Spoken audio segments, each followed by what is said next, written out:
Hello, friends. This is Professor Googla. On my channel, you mostly watch videos about the beautiful world around us. But today, it's a little different. What is it about? Keep watching to find out. Tundra reindeer herders. For someone who first sets foot in the tundra, it is a wild and inhospitable land. Thousands of kilometers of endless expanses, monotonous landscapes, cold and penetrating winds. But for the nomadic reindeer herders of the north, the Sami, Nenets, Enets, Nonassans, Dolgans, Northern Khants, Selkups, Evens, and Evenks, Tundra Chukchis, and Koryaks, it is their native home where they navigate as well as city dwellers in their own apartments. Reindeer herders migrate year-round, moving every 2 to 3 days or once every few weeks, depending on the season and how quickly the reindeer run out of food, lichen, mushrooms, berries, shrubs. The indigenous peoples of the north have different names for their traditional dwellings. The Sami call it a kuvaksa, the Nenets have Maya, and the Evens and Evenks have Dyu. Over millennia of use, the chum's construction and assembly techniques have been perfected to the smallest detail. It usually takes no more than 40 minutes to set up a chum. Traditionally, this was considered women's work, but among modern reindeer herders, traditions are not strictly upheld. The Dolgans and Enets use a sled-shaped chum, balik, a rectangular wooden frame covered with reindeer hides. In ancient times, the Sami lived in vihas, log structures with a smoke hole at the top. Later, the viha was replaced by the pyrt, or tupa, a log cabin with a roof covered in earth and turf. Nomadic Koryaks and Chukchis live in yarungas. These are tents in the shape of truncated cones, similar in principle to chums, with a wooden frame covered with reindeer hides. In the center, like in a chum, they arrange a hearth. The sleeping area is located against the back wall, and a cool space for household needs is left between the entrance and the hearth. The home. Fire is the heart of the home. The first thing they do is arrange a hearth or install a wood-burning stove. It becomes the center of the future dwelling. Then they lay the floors and arrange the furniture. After that, they set up the main support poles, to which the rest are attached.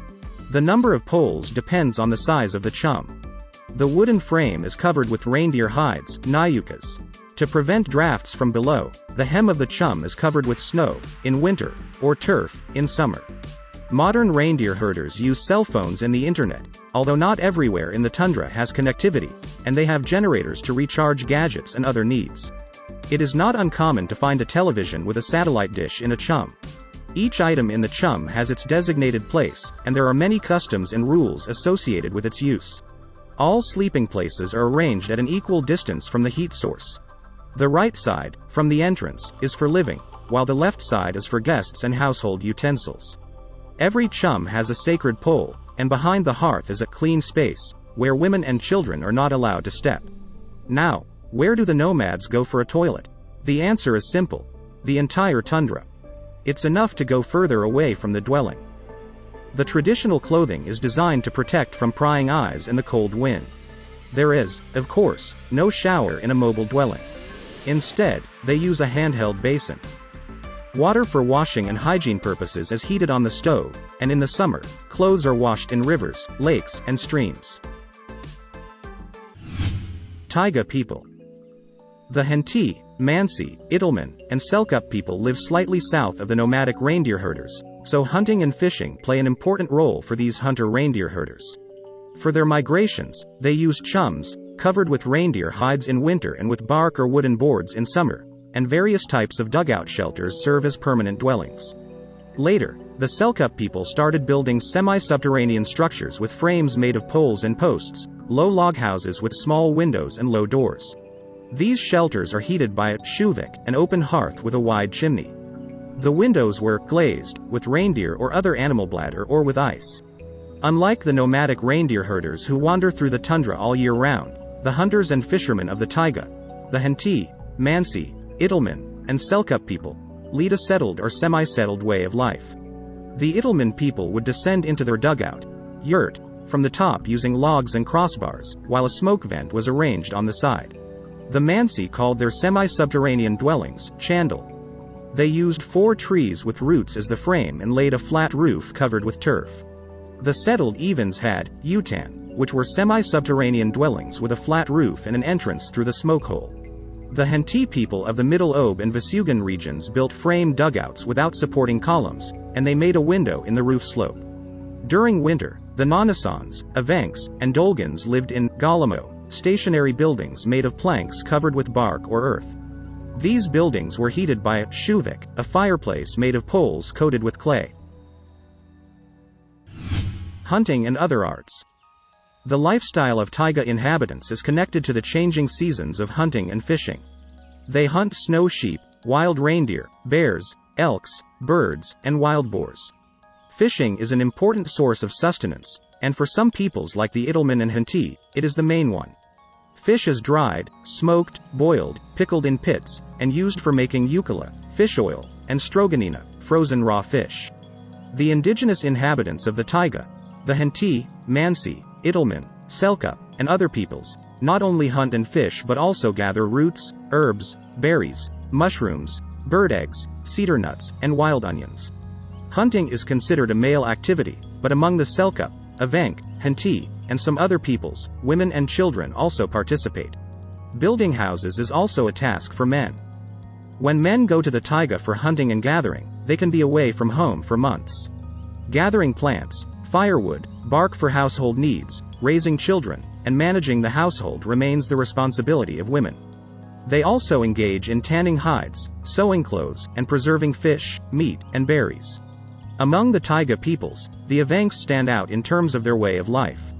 They are natural nomads and hunters, and their trademark is riding reindeer. The Chukchi people refer to the Evenks as horsemen on reindeer. The Evenks are a mobile and restless people.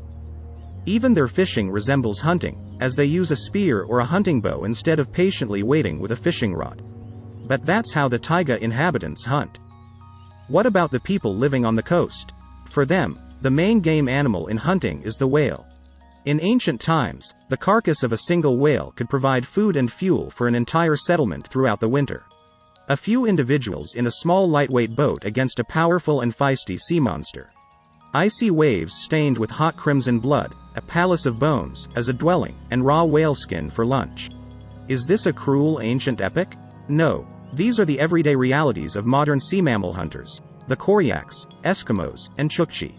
Modern residents of Chukotka take motorboats to the sea instead of traditional kayaks, preferring the comfort of a regular house with central heating over a bone palace, made from a whale skull.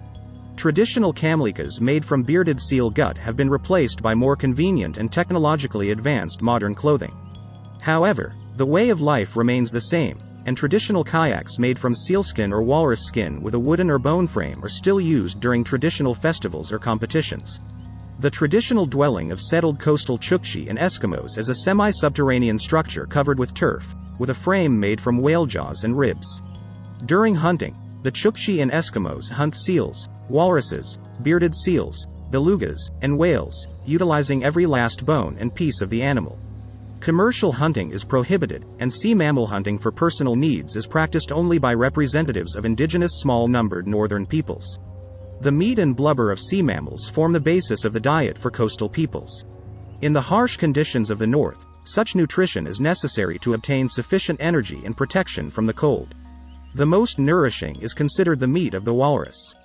It is traditionally boiled and pickled, kapalhan. Whale and beluga meat and skin are consumed raw and cooked.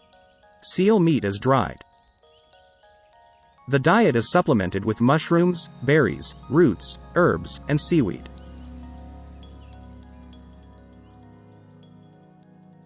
Friends, don't hesitate to write comments under the video about what else you would like to learn. I will definitely fulfill your wish. Bye for now.